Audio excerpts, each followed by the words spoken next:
Okay, ito na yung paggawa natin ngayon, no? Ito yung 4 channel relay switch natin, no? Board.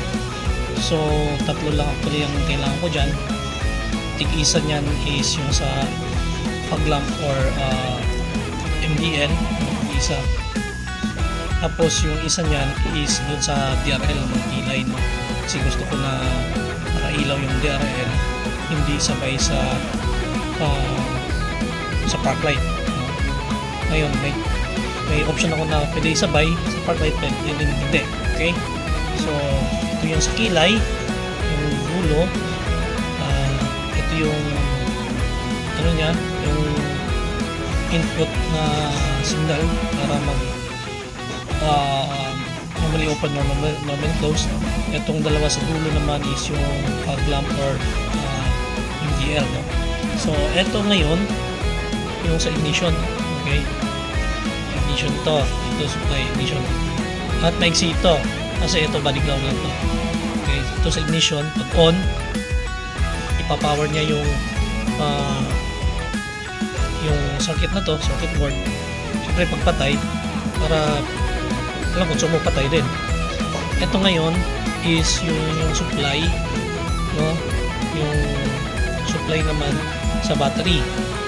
Okay, so constant to. So kung patay naman to, kung walang supply yung board, walang problema, makonsumo sa battery. So ito ngayon, kaya may fuse to kasi dito kukuha ng supply yung kilay natin, yung DRL or yung dalawang fog lamp natin or yung MDL, no? So ito yung supply. Okay, ngayon itong dalawang to, ito yung ikakabit ko sa dalawang switch, no? Ito yung sa dalawang switch na nagbibigay ng input signal, no? Ito yun, yung dito input signal dun sa relay kung mag-switch siya dun sa supply or magdi-default siya dun sa park light. Okay, ito naman ngayon yung supply, parang positive to para sa fog lamp or MDL. Okay, again, tig-isa lang to ng positive kasi yung isa naman ibabody ground lang natin yung isa. Okay, ito naman, ito yung sa kilay. Okay, or yung sa DRL natin. Okay, ngayon tulad ng sinabi ko, may option siya na off. Pag off, kukuha siya ng supply dun sa park light.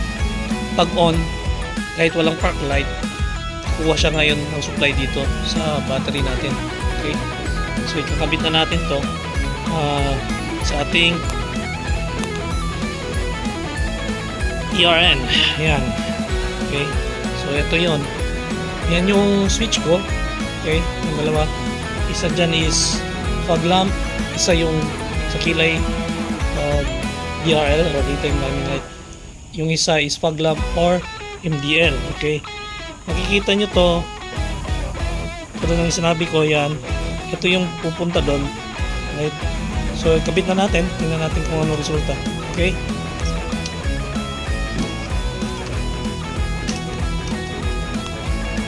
ito nilagay na po natin, no?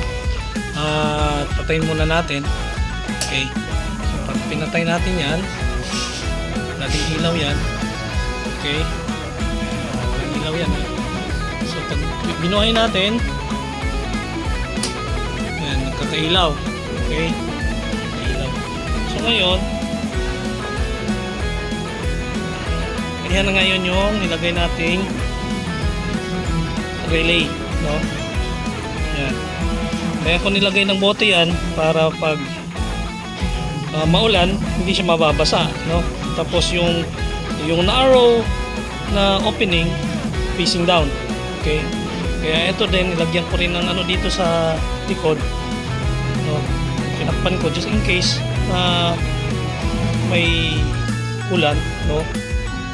Kung may tatagos man sa loob, hindi mababasa yung circuit kundi doon lang sa plastic, dadaloy papunta sa baba, no?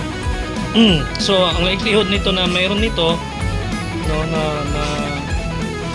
bottle pet bottle is mayroon kang confidence of around 97% na hindi siya mag-short circuit dahil sa ulan, no?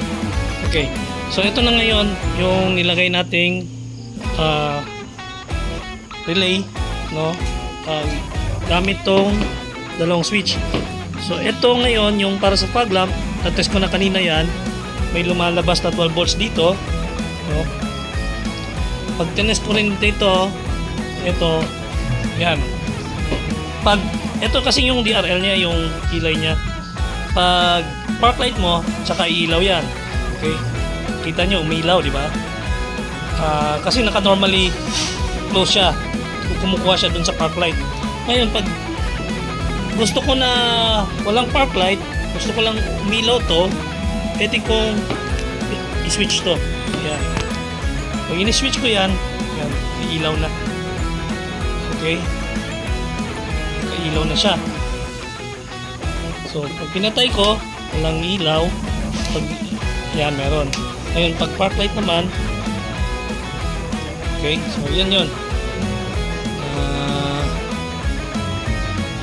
Dito ko tinap yung power, nakita nyo may power, di ba? So, pag pinatay ko to, dapat walang konsumo sa baterya kasi mamamatay yung relay ano natin, yung relay switch natin, yung marami yan. Okay, so yan yun, right? So apat na natin, right? Ito na yung final form.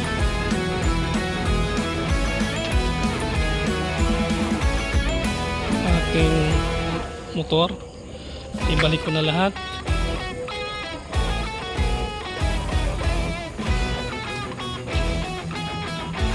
Okay. Tingnan natin. Panoorin natin.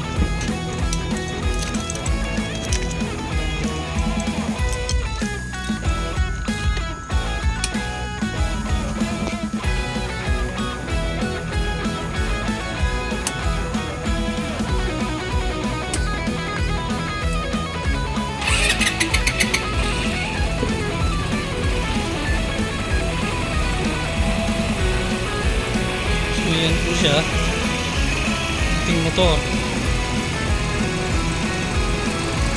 Okay, inuuna natin sa wakas. Ayan. So ang ginawa ko, ito inayos ko para mas lumiwanag. Okay, tapos inayos ko rin yung secondary horn niya. Itong secondary horn, inayos natin yan. Yan, kaya malakas na.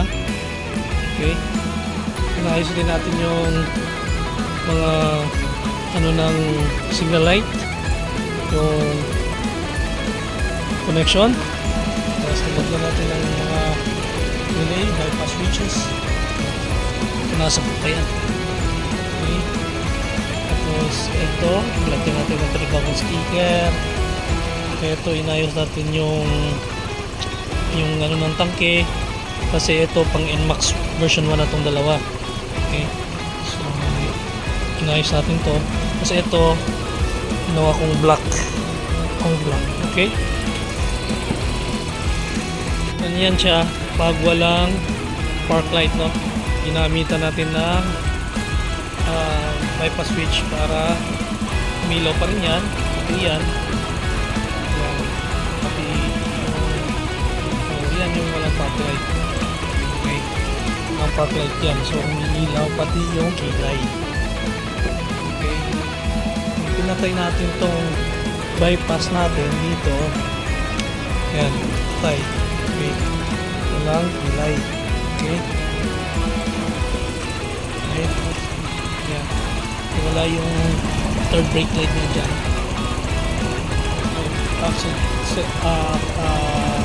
Auxiliary brake light pala. Ngayon pag ginamitan natin yan, ilaw yan.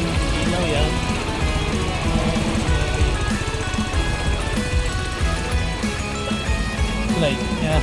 Yan. Okay.